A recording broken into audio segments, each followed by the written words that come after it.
of all, huge sorry from the Fox family to what happened to your father. How's he feeling today? Is he ready for what's in store for him this week? And what did you say to him when that first happened? I literally called him, and him and I have an interesting relationship. The first words out of my mouth were, "You're the biggest badass I've ever seen," and I actually mean that, right? I sort of just said it. Everyone these days is a tough guy on the internet or on a keyboard, but when you've actually been shot and you can get up, defiant, fist in the air, telling people to stay in the game, to fight.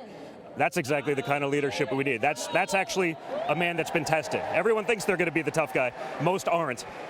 He is, and I could not have been more impressed with him in that moment. And I've been impressed with him for a long time. This was an incredibly close call, and the former First Lady Melania Trump, put it so eloquently in her letter that it was so close. Her whole life could have changed. Your life could have changed.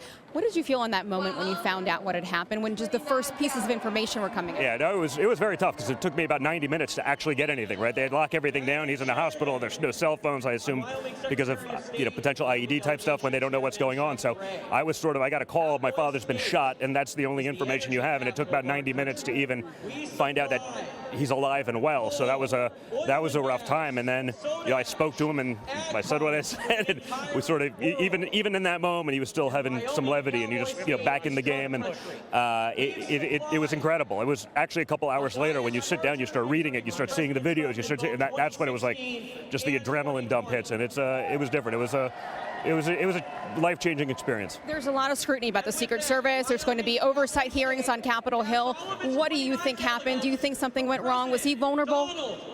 Listen, I know a lot of those guys, and some of them are incredible patriots. I had a Secret Service detail for 4 years, but I also know, having had it, having been in it, having been both my father as a president, as a candidate, my own details, someone to get out on an open roof within 130 yards. I'm not going to be the guy to be conspiratorial, but something went wrong. So should he stop doing those outdoor rallies, perhaps? Is that what you would recommend to him? I don't think he'd want to stop doing them.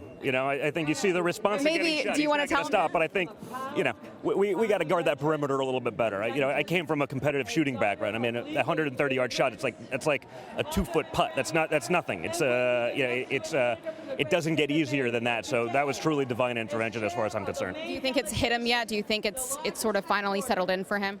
Oh, 100%. I think it settled in, and he's moving on. The resolve, the defiance that you saw in the seconds after that, he's just going to carry that energy on and fight for our country that way. He's moving on now with this VP pick, J.D. Vance, who obviously was a favorite of yours.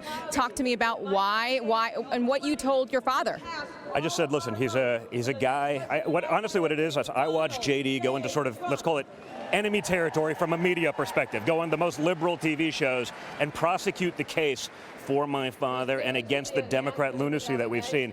He does that better than almost any of our people can do on more conservative television. And you see that, you see the intelligence, and you hear his life story. That's going to resonate. We have a very tough electoral college map. People are like, oh, it's over now. Nothing's over. It's not over.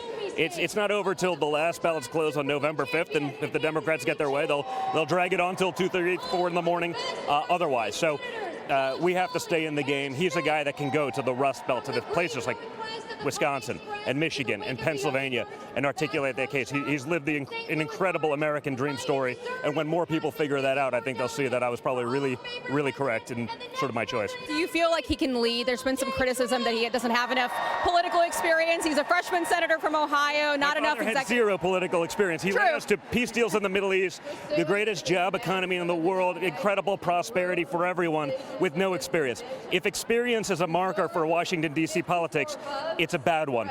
How many people do we see that chair committees that don't know what they're talking about only because they've been there longer? I can go through whether it's Maxine Waters or a bunch of the Democrats, they're in positions of power because they've had tenure, not because they actually know anything about what they're chairing. If experience in politics is anything, I don't think it's very important at all, frankly. Thank you very much, sir. Thank you.